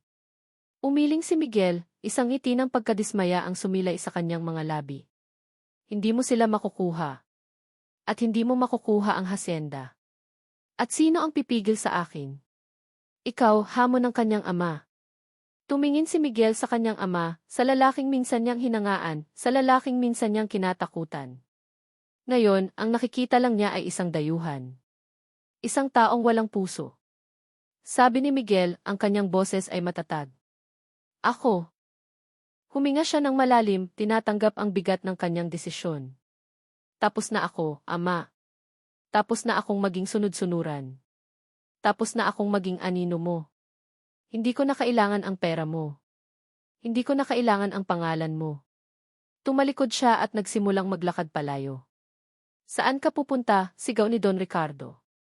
Kapag lumabas ka sa pinto na iyan, wala ka nang babalikan. Wala ka nang mana. Hindi ka na Montenegro. Huminto si Miguel sa may pintuan. Hindi siya lumingon. Iyan ang pinakamagandang balita na narinig ko sa buong araw, sabi niya. Simula ngayon, ako na ang kalaban ninyo. At ipaglalaban ko ang pamana ng kapatid ko. At lumabas siya ng pinto, iniwan ang kanyang ama na napapalibutan ng kayamanan nito, mag-isa sa kanyang galit. Naramdaman ni Miguel ang ihip ng hangin sa kanyang mukha. Isang hangin ng kalayaan. At ng panganib. Sa loob ng mansyon, dinampot ni Don Ricardo ang kanyang telepono. Ang kanyang mga kamay ay nanginginig sa galit. Idinayal niya ang numero ng kanyang personal na abogado.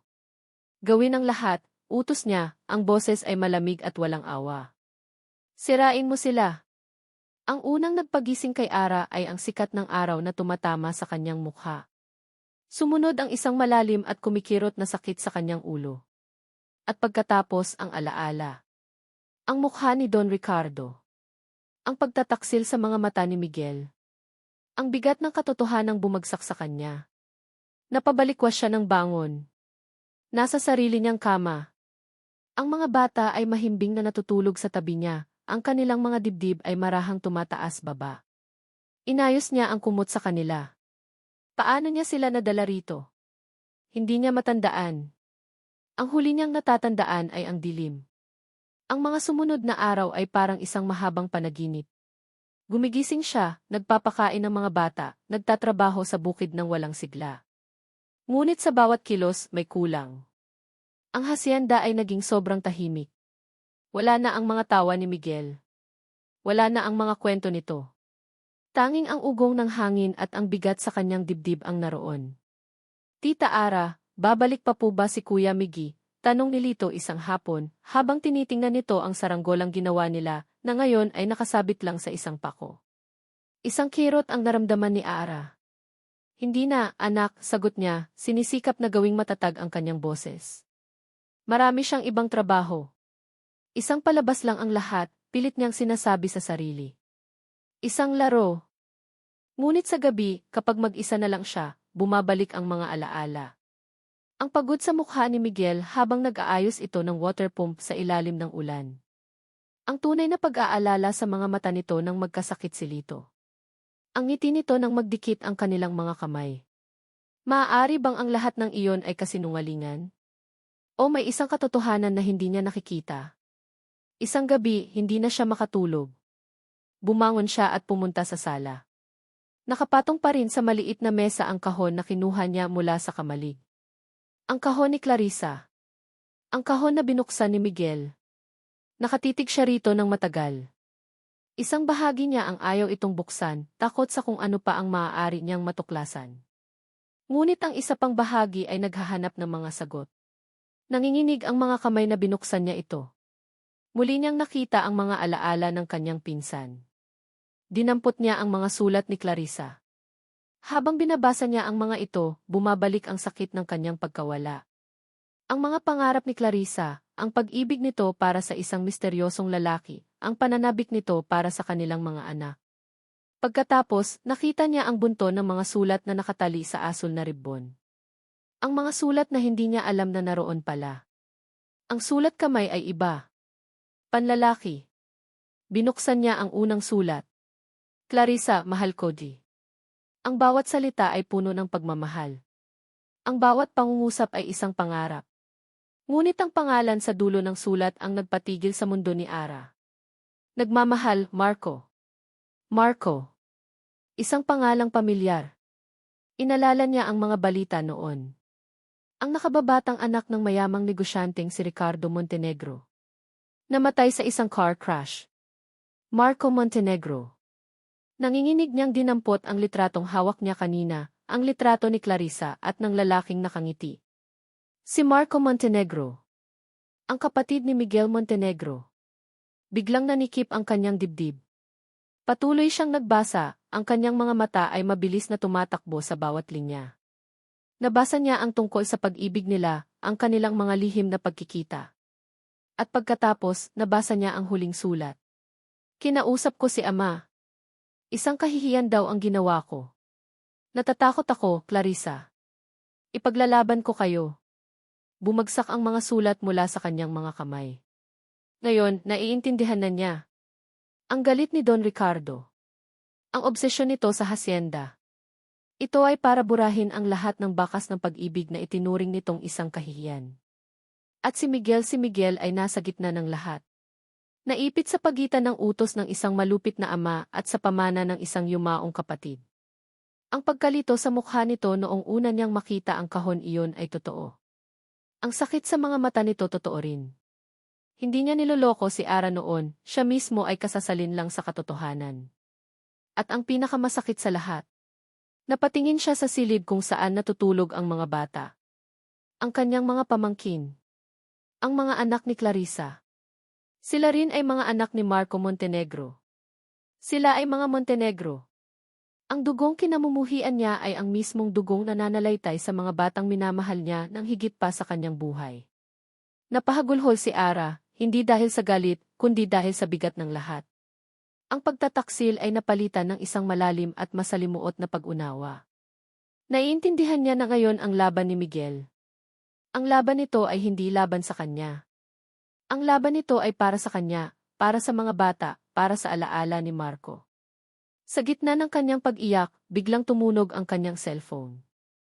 Isang hindi pamilyar na numero. Sinagot niya ito, ang boses niya ay paos. Hello? Si Ines Arabella de Guzman ba ito? Tanong ng isang malamig at profesional na boses. Ako si Attorney Palma, Legal Counsel ng Montenegro Holdings. Tumatawag lang ako para ipaalam na bukas ng umaga, ay siserve na namin ang writ of execution. Maging handa kayong lisanin ang property. Bukas. Hindi na sa isang linggo. Bukas na. Teka di. Click. Pinatay na ng abogado ang tawag. Nabitawan ni Ara ang cellphone. Bukas. Wala na siyang oras. Wala na siyang pag-asa. Paano siya lalaban sa isang dambuhalang korporasyon? Mag-isa. Napatingin siya sa mga natutulog na bata. Ang pangako niya kay Clarissa. Ipaglalaban ko sila. Kailangan niyang lumaban. Ngunit hindi niya ito kayang mag-isa. Kailangan niya ng tulong. Kailangan niya ng isang taong naiintindihan ang buong kwento. Isang taong may parehong dahilan para lumaban. Nanginginig niyang dinampot ang kanyang cellphone. Binuksan niya ang kanyang call log, nandoon pa rin ang numero ni Miguel. Ang lalaking nagsinungaling sa kanya. Ang lalaking nagpanggap. Ngunit siya rin ang lalaking nag-iisang nakakaalam ng buong katotohanan. Ang pagtitiwala ay isang sugal. At ngayon, itataya niya ang lahat. Huminga siya ng malalim, ipinikit ang kanyang mga mata, at pinindot ang call button. Habang nagriring ang telepono sa kabilang linya, ang bawat tunog ay isang panalangin. Sagutin mo pakiusap, sagutin mo. Ang pagsikat ng araw ay hindi nagdala ng bagong pag-asa, kundi ng isang tiyak na katapusan. Nakatayo si Ara sa harap ng kanyang bahay, ang hangin ng umaga ay malamig sa kanyang balat.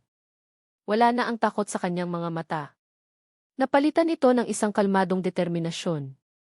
Isang katatagan na isinilang mula sa abo ng kanyang nawasak na tiwala. Narinig niya ang tunog ng isang motorsiklo. Huminto ito sa may tarangkahan.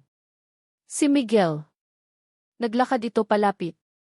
Ang mga damit nito ay gusot, ang mga mata ay may bakas ng walang tulog na gabi, ngunit ang kanyang tindig ay iba na.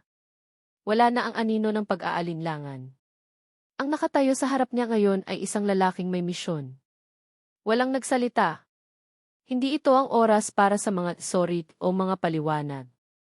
Tumingin si Ara kay Miguel at sa isang saglit, nagkaintindihan sila.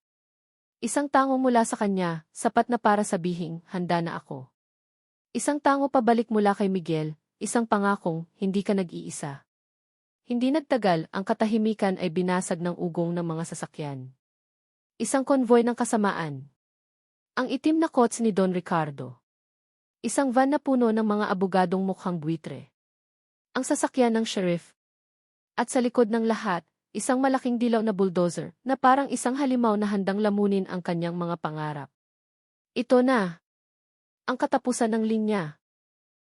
Miguel Montenegro. Nakita ni Miguel ang takot na mabilis na dumaan sa mga mata ni Ara nang makita nito ang bulldozer.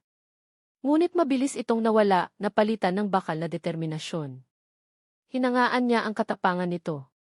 Ang katapangan na ngayon ay pinaghugutan din niya ng lakas. Bumaba si Don Ricardo mula sa kanyang kotse, kasunod ang kanyang mga alipores. Ang kanyang mukha ay walang emosyon na parang isa lang itong ordinaryong araw ng negosyo. Oras na, Arabel, sabi ni Don Ricardo, hindi man lang tumitingin kay Miguel. Sana ay naging matalino ka sa iyong desisyon. Ngunit bago pa man makasagot si Ara, humakbang si Miguel paharap, tinatabingan si Ara mula sa paningin ng kanyang ama. Walang aalis, ama, sabi ni Miguel. Ang kanyang boses ay malakas at malinaw, umaalingaw sa buong paligid. Ang mga abogado at ang sheriff ay napahinto, nagulat sa kanyang biglaang pagtutol. Tumingin sa kanya si Don Ricardo, ang mga mata ay nanlilisik. Ano ang ibig sabihin nito, Miguel? Tumabi ka dyan. Hindi, mariing sabi ni Miguel. Hindi na ako susunod sa mga utos mo. Lalo na kung ang utos mo ay sirain ang pamana ng sarili mong anak. Ano nang pinagsasabi mo? Si Marco, sabi ni Miguel, at sa pagbanggit ng pangalan, nakita niya ang pagkislot ng isang bagay sa mga mata ng kanyang ama. Ang kapatid ko. Ang dahilan kung bakit ka narito. Ang dahilan kung bakit mo gustong wasakin ang lugar na ito. Humarap si Miguel sa mga taong nakapaligid sa kanila. Ang Hacienda Esperanza ay hindi lang isang pirasong lupa. Ito ang tahanang pinangarap ng kapatid kong si Marco. Ito ang lugar kung saan niya gustong palakihin ang kanyang pamilya. Manahimik ka, sigaw ni Don Ricardo, ang kanyang kalmadong maskara ay nagsisimula ng mag-crack. Ngunit hindi nagpatinag si Miguel. Inilabas niya ang kanyang cellphone. Mayroon akong dapat iparinig sa inyong lahat. Pinindot niya ang play button. Isang lumang voice recording ang umalinggaw mula sa speaker ng telepono. Ang boses ay medyo garalgal, ngunit malinaw. Ito ang boses ni Marco na tila kinukwento sa isang kaibigan. Hindi niya matanggap, pare. Ang sabi niya, kahihiyan daw. Isang dumi sa pangalan namin. Pero mahal ko si Clarissa. Mahal na mahal. At ang mga anak namin ipaglalaban ko sila. Kahit anong mangyari. Natatakot ako sa kanya, Clarissa. Sa kaya niyang gawin ni. Ang huling mga salita ay puno ng takot. Isang katahimikan ang bumalot sa lahat. Ang mga abogado ay nagtinginan. Ang sheriff ay hindi makagalaw. Kasama sa mga ebidensyang isusumite namin sa korte ang sulat na ito, sabi ni Miguel, at ang testimonya ng mga taong inutusan mo para guluhin ang hacienda. Isang kaso ng harassment, coercion, at intentional infliction of emotional distress na nag-ugat sa iyong pagnanais na itago ang katotohanan tungkol sa iyong mga apo. Itinuro ni Miguel sina Lito, Lando, at Lino na ngayon ay nakasilip mula sa likod ni Ara. Ang tatlong batang iyan. Sila ang mga anak ni Marco. Sila ang mga apo mo, ama. Ang mga apong gusto mong itakwil at angkinin na parang mga bagay. Arabel Ara de Guzman. Namula ang mukha ni Don Ricardo. Ang mga ugat sa kanyang liig ay nagsimulang lumitaw. Ang kanyang pagiging sopistikado ay naglaho, at ang natira ay ang hubad na galit ng isang tiranong nawalan ng kontrol. Mga sinungaling, sigaw nito. Gawa-gawa niyo lang ang lahat ng yan. Walang katotohanan yan. Ngunit ang reaksyon nito ang pinakamalakas na ebidensya. Nakita ni Ara ang pagkakataon. Humakbang siya paharap, katabi na ngayon ni Miguel. Isang nagkakaisang pader laban sa isang tao. Maaaring wala kaming pera na tulad ng sa inyo, Dean E. Montenegro, sabi ni Ara, ang kanyang boses ay matatag at hindi nanginginig. Maaaring wala kaming kapangyarihan. Ngunit mayroon kami ng isang bagay na hindi mo kailanman mabibili. Tumingin siya sa kanyang bahay, sa kanyang lupa, sa alaala ni Clarissa, at sa hinaharap ng mga bata. Ang Hacienda Esperanza ay hindi lupa lang. Tahanan ito. At ipaglalaban namin ito. Dahil sa kahihiyan at pagkatalo, dahil sa pagkaubos ng lahat ng kanyang mga baraha, isang bagay na lang ang natira kay Don Ricardo, dahas. Wala akong pakialam, umuungal niyang sigaw, ang kanyang mukha ay nabaluktot sa galit. Itinuro niya ang operator ng bulldozer. Paandarin mo iyan. Gibain mo ang lahat. Gibain mo sila. Nag-atubili ang operator, takot sa mga nangyayari. Sinabi kong paandarin sigaw ni Don Ricardo, ang kanyang boses ay parang kulog. Sa ilalim ng utos na iyon, isang nakakabinging ugong ang nagsimula. Ang makina ng bulldozer ay umandar. Ang itim na usok ay bumuga mula sa tambutso nito. Dahan-dahan, ang malaking pala sa harapan nito ay nagsimulang gumalaw, bumaba at humarap sa kanila. Ang halimaw ay nagising na. Ang ugong ng bulldozer ay parang dagundong ng kamatayan. Naramdaman ni Ara ang pagyanig ng lupa sa ilalim ng kanyang mga paa. Ang dambuhalang makina ay dahan-dahang gumagalaw palapit sa kanila. Ang malapad na pala nito ay parang isang ngiting bakal na handang lamunin ang lahat ng kanyang minamahal.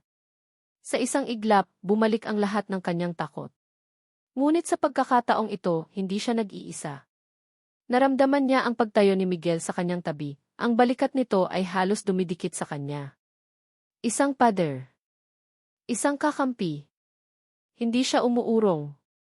Itinulos niya ang kanyang mga paa sa lupa, na parabang isa siyang puno na hindi kayang gibain. Hinarap niya ang halimaw.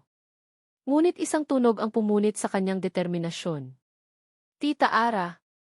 Ang sigaw ay nagmula sa likuran niya. Lumingon siya. Ang tatlong bata, sina Lito, Lando, at Lino, ay tumatakbo palapit sa kanya. Ang kanilang mga mukha ay puno ng takot. Huwag! Bumalik kayo sa loob, sigaw ni Ara. Isang alon ng panik ang biglang bumalot sa kanya. Ngunit huli na. Tumakbo ang tatlo at yumakap sa kanyang mga binti. Ang kanilang maliliit na katawan ay nanginginig. Humarap sila sa bulldozer, tatlong maliliit na sundalo na nagtatanggol sa kanilang reyna. Ang tanawin ay nagpatigil sa lahat. Ang operator ng bulldozer ay natigilan, ang kamay ay nanigas sa manibela. Ang sheriff ay napayuko, hindi makatingin. Maging ang mga abogadong may pusong bato ay nag-iwas ng tingin. Isang pamilya. Isang maliit at basag na pamilya, nakatayo sa harap ng isang makina ng pagkawasak. Ang kanilang tanging sandata ay ang kanilang pagiging magkakasama. Ngunit ang pinakamatinding tinamaan ay si Don Ricardo. Nakita ni Ara ang pagbabago sa mukha nito. Ang galit ay dahan-dahang naglaho.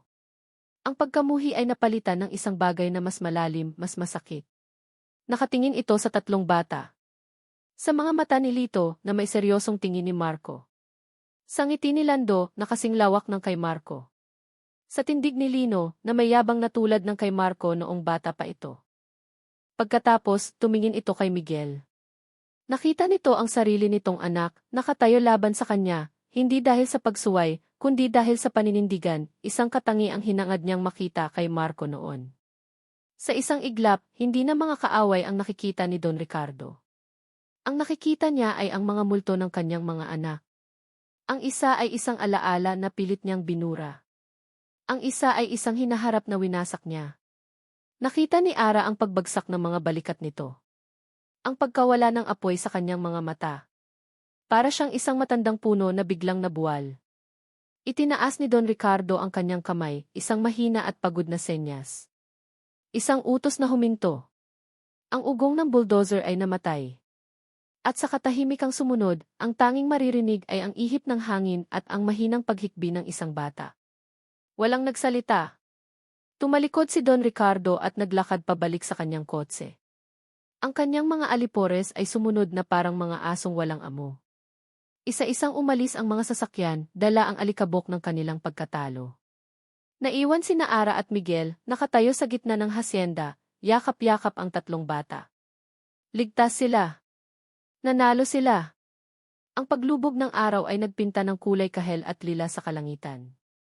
Nakaupo sina Ara at Miguel sa hagdan ng beranda, pinapanood ang mga batang naglalaro sa damuhan, ang kanilang mga tawa ay lunas sa mga sugat ng umaga. Salamat, Miguel, bulong ni Ara. Ako dapat ang magpasalamat, sagot ni Miguel, hindi tumitingin sa kanya. At humingi ng tawad. Humarap ito sa kanya, at sa wakas, nakita ni Ara ang lahat sa mga mata nito. Ang pagsisisi. Ang sakit. At ang isang bagay na hindi niya pinangalanan noon. Ara, patawarin mo ako, sabi nito, ang boses ay puno ng bigat. Patawarin mo ako sa pagsisinungaling ko. Sa bawat araw na nagpanggap ako. Sa sakit na idinulot ko sa'yo. Naging duwag ako. Naging bulag. Patawad. Hindi sumagot si Ara. Sa halip, kinuha niya ang kamay ni Miguel. Ang parehong kamay na minsan niyang hinawakan ng may kuryente ng pag-asa, at pagkatapos ay binitawan ng maisakit ng pagtataksil. Ngayon, hinawakan niya ito ng may pag-unawa. Sinimulan natin ito sa isang kasinungalingan, sabi ni Ara. Tapusin natin ito sa katotohanan. Tumingin sila sa isa't isa, at sa katahimikan na iyon, isang bagong pangako ang nabuo. Isang pangakong hindi na kailangan ng mga salita.